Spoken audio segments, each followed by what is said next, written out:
ouvintes da Rádio Mundial, estamos aqui em mais um programa Caminhos da Consciência. Eu, Newton Schultz, junto com vocês, 25 minutos aqui nas ondas da Rádio Mundial, 95.7 FM e 660 AM simultâneo.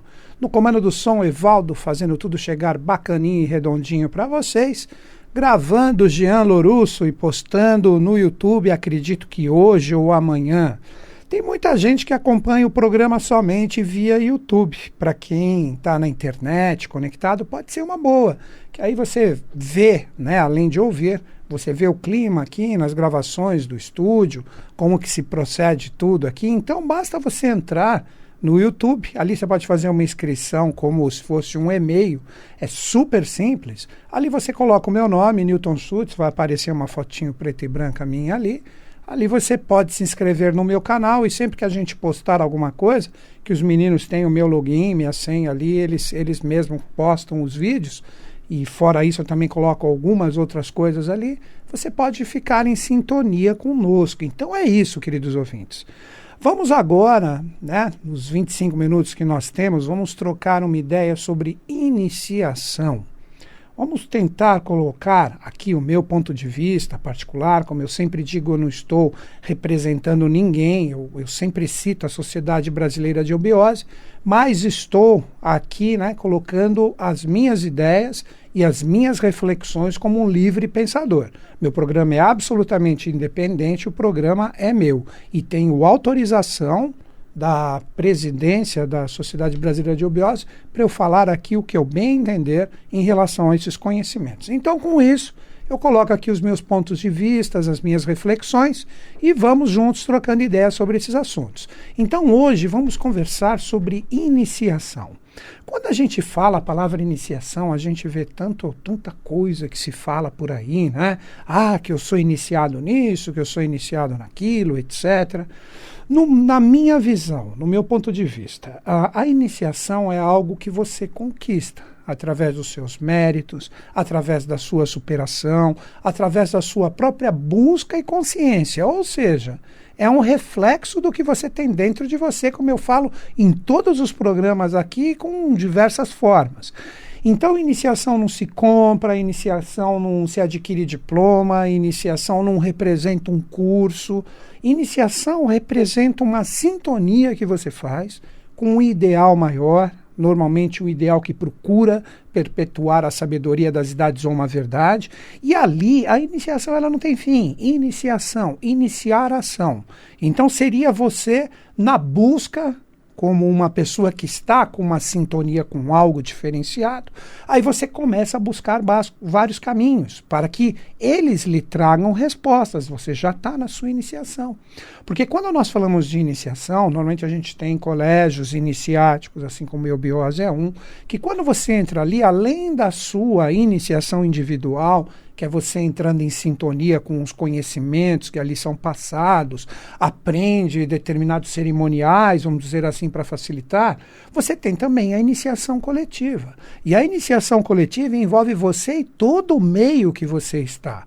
Daí que existe um aforismo que diz que quando existem 7 almas de valor, que são os buscadores, surge a possibilidade de nós termos um discípulo, aquele que começa a acreditar, começa a entender num caminho e começa a ir firme. Isso que nós estamos falando de 1 para 7 seriam estados vibracionais, não necessariamente 7 pessoas, mas se existem essas 7 pessoas, esse potencial pode ser vibrado. Então nós precisamos compreender que quando a gente começa a ter aquela coisa, aquele chamado interior, que nada explica, representa, na verdade, aquela coisa de nós irmos atrás de uma informação que nos traz uma forma diferenciada de pensar, de ver as coisas. Isso que é a verdadeira iniciação e ela não tem fim. Isso que eu gostaria de deixar bem claro, ela não tem fim. Basta você pegar aquele ditado mais do que sábio do filósofo Sócrates: eu sei que nada sei. Então, com isso, ele dizia na sua própria iniciação que isso não tem fim, são vidas ininterruptas que vão se somando com experiências e com isso vão formando estados de consciência mais elevados, com mais conhecimento, aí você vem, retorna à forma. Então, a iniciação ela pode ser o acúmulo não só pode, como é, um acúmulo de várias vidas, de várias experiências, de vários caminhos que você já prescrutou na sua vida e chegou em algo. Então, quando você sente um chamadinho, aquela coisa que bate dentro, você fala, pô, eu preciso estudar, preciso correr atrás, preciso entender isso, preciso aprender a fazer as analogias, etc. É porque você está com o seu mestre interior, que nada mais é do que a sua própria consciência, fazendo esse chamado para que você busque, entre em sintonia com o conhecimento que está no universo, para que você entre em contato direto com ele. Daí que nós temos outro aforismo na iniciação, que quando o discípulo está pronto, o mestre aparece. E quando você fala o mestre, na minha visão, você tem alguns pontos que você pode refletir. Que mestre é esse que aparece? O primeiro mestre é o seu interior, não tenha dúvida. Porque se não fosse ele que fizesse esse chamado, essa vibração para você sair à busca do conhecimento, da sintonia com o que você está buscando, nada aconteceria. E depois o mestre exterior, aí sim você pode de repente entrar em sintonia com algum instrutor, com alguma pessoa que possui um conhecimento que lhe interessa. Então com isso você começa a ter uma sintonia direta do seu mestre interior com o conhecimento que é transbordado para você. E aí nós temos uma escala hierárquica, como eu falei, 7 almas de valor para formar um discípulo, aí depois 7 discípulos para formar um verdadeiro iniciado, para chegar mesmo e falar eu sou um iniciado. Isso não é fácil, não. E depois 7 iniciados para formar a consciência de um adepto. Um adepto representaria uma consciência muito, mas muito superior à de um iniciado. É aquele que já conhece todos os mistérios, possui dentro de si os valores dessa lei maior, dessa lei divina, e com isto, esse ser humano ele é absolutamente especial, se comparado com os padrões normais de um ser humano. Então, quando você se defronta com a consciência de um verdadeiro adepto, isso é impactante demais. Então, queridos ouvintes, quando nós falamos de iniciação, quando nós falamos desses valores de busca e etc., todo mundo na sua vida passa por um momento. Eu lembro quando o meu começou, veio aquela coisa, eu lia muitos livros de filosofia, adorava os filósofos gregos. Então eu falo, pô, mas tem alguma coisa a mais a ser conquistada? Aí eu comecei a cair em vários caminhos até que eu cheguei naquela que para mim foi o encerramento da minha busca, e onde eu aprendo até hoje, e acredito que em várias outras vidas, independente do nome, será ainda aquele local que trará, através do seu conhecimento, a continuidade da minha iniciação, que hoje é a Sociedade Brasileira de Obiose. Então nós vamos compreender que quando falamos de iniciação, isso é uma coisa muito séria. Então isso precisa ser adquirido através do esforço, da superação, da transpiração da própria pessoa que entra nesse caminho, e conforme ela vai adquirindo o conhecimento, aí vem a parte mais difícil, colocar o conhecimento em prática para que ele se torne sabedoria. Então aí nós entramos nessa parte que tudo que você começa a aprender, que você começa a fazer as suas analogias, você começa a observar no mundo exterior praticamente toda a prova de tudo que você está estudando. Dizem os livros que Helena Petrovna Blavatsky, a patrona da teosofia, diz que ela meditava na frente de um coqueiro, muitas vezes, numa árvore. Diz que ela olhava ali e ela falava, eu vejo toda a existência do universo e a evolução ali. Então imaginem aonde ia o estado de consciência dessa pessoa. Porque se nós vemos, Deus está em tudo. Né? Deus está no mineral, no vegetal, no animal, no ser humano, em todos os anjos, semideuses, deuses e hierarquias. Deus está em tudo. E hoje, no mundo manifestado, o ser humano é aquele que é o máximo desse grau de evolução. Maravilha. Agora vamos começar, né, a fazer uma reflexão um pouquinho mais diferenciada sobre esse lado da iniciação. Vamos falar um pouquinho hoje sobre o governo oculto do mundo para a gente entender esse caminho e o nosso papel atual, segundo a minha visão, sempre sujeito a erros do que eu trago aqui para vocês. Então vamos lá. Quando a gente fala no sentido de religiões, né, que as religiões muitas vezes sem sombra de dúvidas, estão ligadas ao processo da iniciação de uma pessoa. Quase todo mundo começa por um caminho religioso, até que muitas vezes se libertam das religiões e se tornam livres pensadores. Mas da onde vêm as religiões? Vamos pegar o lado primordial da coisa. Como eu sempre explico aqui no programa, e isso várias teogonias, tradições e culturas, cada qual do seu modo, sempre nos explicam isso, nós tivemos a famosa queda dos anjos na face da Terra, que foi numa terceira etapa evolutiva dos seres humanos, que era conhecido como Lemúria.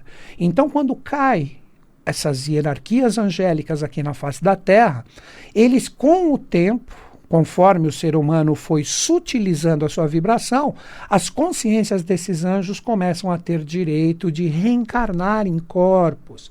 Isso é muito interessante a gente compreender, porque quando o anjo cai, ele cai como um estado vibracional, como uma consciência.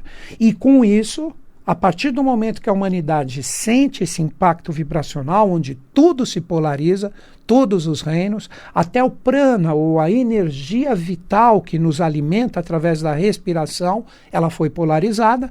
Então, conforme os reinos foram se sutilizando, chegou um determinado momento que os anjos tiveram condição de reencarnar, vamos falar assim, na verdade encarnar, porque seria a primeira encarnação deles. Aí eles tiveram condições de entrar nesses vasos ou nesses corpos mais sutis criados pela sua própria queda. Com isso, com o tempo, surge aquela grande civilização que nós chamamos de Atlântida. E ali os seres humanos comuns, que estavam vendo aquelas hierarquias como verdadeiros reis divinos, reis e rainhas, porque nós tínhamos de todos os dois polos, esses seres de hierarquia em determinados corpos humanos específicos, começou a adoração, percebendo que ali existia um estado de consciência superior. Então aí nós podemos dizer que foi o primeiro polo ligado à adoração. E essa adoração, com o tempo, faz o quê? A religião surgir. Então surge a religião e os seres humanos começam a ser praticamente tutelados por esses reis divinos que ali se encontravam. Só que a intenção desses reis divinos era exatamente uma sinarquia, ou um governo compartilhado, onde todo mundo fazia a sua parte sem injustiça, sem fome, sem miséria. Então isso foi o lado mais bonito, o apogeu dessa civilização anterior à nossa, que foi a Atlântida. Mas como a polaridade desde a queda dos anjos é existente, o lado sombrio começou a prevalecer. E com isso a humanidade, adquirindo conhecimento direto, ou mesmo, vamos utilizar essa palavra, um poder em relação a todo o conhecimento desses anjos, ou dessas hierarquias que estavam na face da Terra, esse poder foi usado para o lado do egoísmo. E com isso nós tivemos o declínio da Atlântida, que pode dizer que ela começou mais ou menos há 1 milhão de anos atrás, esse declínio, tendo o seu último reduto. Isso está escrito no Codex Troanos Maia, que está ali no Museu Britânico, assim como também em vários manuscritos de vários seres especiais. O próprio Platão, em Crítias, fala e dá essa data que eu vou dar agora, que foi Ilha de Poseidones, que foi o último reduto atlante no ano de 9564 a.C., aproximadamente 10 mil anos, arredondando, quando ela afunda. Então aí o que ocorre? Aí que nós começamos a entender um papel que nos cabe na iniciação atual. Todo esse conhecimento, esse trabalho dessas hierarquias divinas na face da Terra, onde nós tínhamos verdadeiros deuses aqui manifestados, ele não poderia ser perdido. Com isso, o grande arquiteto do universo, ele cria dimensões espirituais no planeta e coloca como uma reserva de todas essas consciências. E aí que começam a surgir os mitos ligados a Shambhala, Shangri-La, Agartha, Avalon, Eldorado espanhol, Valhalla dos nórdicos. Ou seja, todas as tradições, de acordo com a forma que processam sua cultura, deixaram a conexões com essas dimensões onde este governo que era ostensivo e direto com a humanidade na face da Terra, esse governo ele passa a se chamar o governo oculto do mundo, onde nós temos as cidades agartinas, chefiadas pelo rei do mundo, ou rei Melquisedeque, e desses lugares ou dessas dimensões, eles enviam ciclicamente aqui para a face da Terra seres especiais. Então passa a ser o nosso trabalho, o nosso dever como ser humano, que como somos chamados na tradição de arianos, ou a raça, não estou falando de cor de pele, sim de consciência, pós-Atlante, adquirir o conhecimento enviado ciclicamente por esses seres especiais.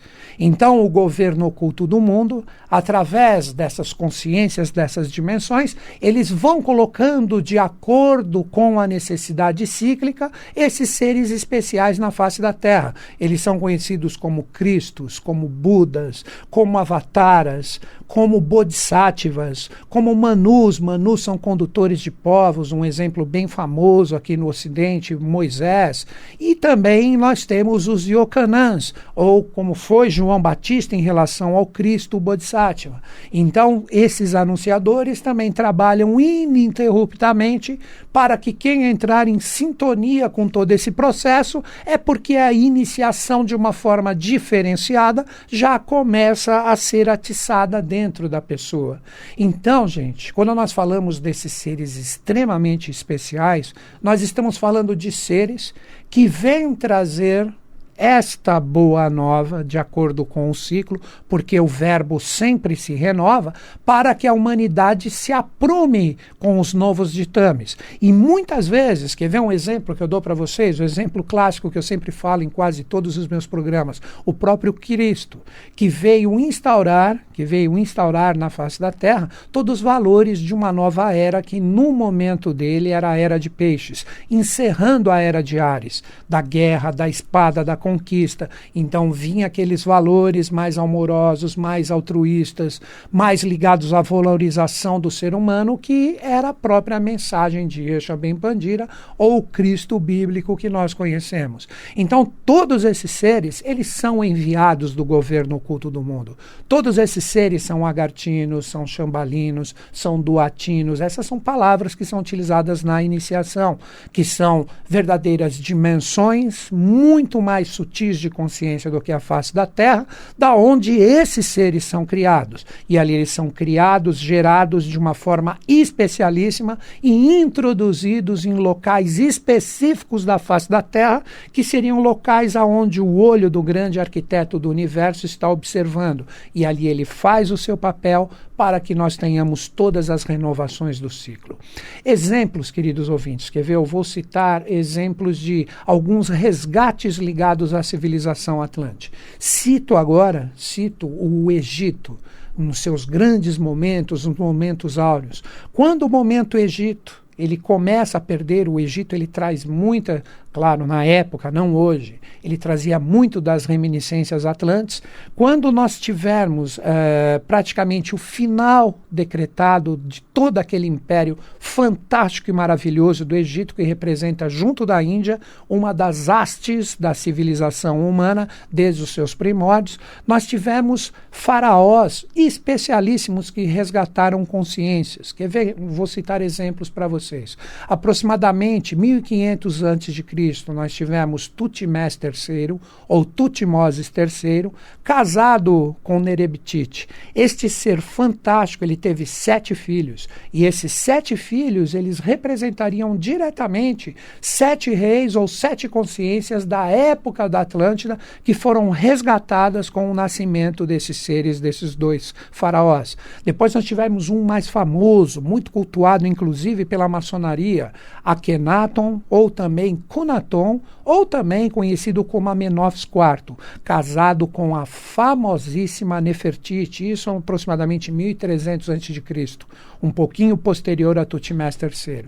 Eles tiveram 7 filhas, e essas 7 filhas, essas 7 pérolas maravilhosas, nascidas de Akhenaton com Nefertiti, representaram o resgate de 7 princesas ou de 7 rainhas atlantes. Então, os 14 pedaços de Osíris, as 14 consciências estavam ali colocadas já na face da Terra. Para fechar, o número 21, que é extremamente cabalístico como o final desses resgates, o grande mestre conhecido como São Germano ou Saint-Germain, com uma parte feminina fantástica de grau hierárquico semelhante ao dele. Na Revolução Francesa ele também teve 7 filhos, praticamente o nascimento de 7 anjos, de 7 dirigentes da humanidade ou de 7 Kumaras, que é uma palavra que está ligada a uma hierarquia fantástica, que é o tronco de toda a nossa evolução. Então ele teve 7 filhos. Com isso, somado com os faraós, nós tivemos o número 21. E o 22º pedaço é o próprio grande arquiteto do universo, que terá a sua manifestação de forma fantástica, prestem atenção nisso, como um avatar síntese aqui no Ocidente. Então, este ser, que representa o avatar da Era de Aquário, trará a síntese de todas essas consciências e a sua própria vibração, que já existe desde o ano de 1949, precisamente 24 de fevereiro de 1949, esses Budas da Era de Aquário, esse avatar da Era de Aquário, ele já vibra intensamente, fazendo todas as transformações necessárias do ciclo para que nós tenhamos a sintonia com todas essas forças e todas essas consciências. Então, queridos ouvintes, como o tema do programa, a iniciação, hoje, na minha visão, depois de todos esses acontecimentos que depois eclodiram na Europa, com várias sociedades iniciáticas, a própria Rosa Cruz, os Templários, a maçonaria, a teosofia de Helena Petrovna Blavatsky, fantástica. Nós também tivemos a antroposofia com Rudolf Steiner, e hoje nós temos a Sociedade Brasileira de Obiose como detentora de todos esses conhecimentos, como foi anunciado na própria doutrina secreta de Helena Petrovna Blavatsky, que mais para o Ocidente iria aparecer um ser que iria dar continuidade em todo esse trabalho de conexão e sintonia com os grandes mestres e hierarquias. Então, queridos ouvintes, se você entrou em sintonia comigo, você está, de repente, a fim de conhecer mais a fundo isso, eu tenho um convite muito bacana para fazer para todos vocês. Após vários anos, eu estou retornando para a instrução da Sociedade Brasileira de Obiose. Então, aqui em São Paulo, capital, a partir de abril, dia 19 de abril, que vai ser uma terça-feira, eu estarei fazendo a iniciação para quem está dando seus primeiros passos na Obiose. Aonde que será? Será no departamento Lacerda Franco, aqui na São Paulo, capital. Qual o endereço de lá? Avenida Lacerda Franco, fica ali próximo da Aclimação, do Parque da Aclimação, número 1059. Vou repetir, Lacerda Franco, 1059. Eu solicito para vocês que tiverem a fim de fazer a iniciação comigo e com os instrutores e com todo aquele pessoal fantástico do departamento Lacerda Franco, faça uma ligação. Você liga nos dias úteis de segunda a sexta-feira, das 14 às 20 horas. Fala com a Eliane e faça a sua inscrição. Repetindo, dia 19 de abril, sem ser essa terça agora a outra, às 20 horas, na Avenida Lacerda Franco, 1059. Qual o telefone de lá para você ligar segunda-feira depois das 14 horas até às 20 ou nos dias sequentes? 3208-9914. Repetindo, 3208-9914. Aí você liga, você fala, escutei o Newton Schultz lá na Rádio Mundial, vi o post no YouTube, vi lá no Facebook o compartilhamento. Então ali você fala que você está a fim de fazer a inscrição e que você vai comparecer. É aberto para todo mundo. Agora a melhor notícia, gratuito, custo zero. Repito, gratuito, custo zero. Depois, em agosto, depois de 4 meses trocando ideia com a gente ali, se você realmente tiver afim, aí vai ter um custo bem pequeno, não vou nem falar na rádio aqui, falo lá ao vivo, que você vai ter mensal para ajudar, contribuir ali com o departamento, com a iluminação, com o banheiro, com a água, com o cafezinho que a gente toma. Tá bom, gente? Repetindo o telefone pela última vez, 3208-9914, dia 19, a iniciação comigo, Newton Schultz, no departamento Lacerda Franco. Se você estiver em qualquer parte do planeta e você tiver a fim de fazer a iniciação online, também é possível. Manda um e-mail para mim, caminhos2005@terra.com.br. Repetindo, caminhos2005@terra.com.br. Evaldo querido, obrigado pela força sempre aí conosco. A equipe manda um grande e fraterno abraço a todos os ouvintes. Que os Budas da Araraquara estejam em sintonia conosco, com o Brasil e com o mundo, e eles estão. Até o próximo programa.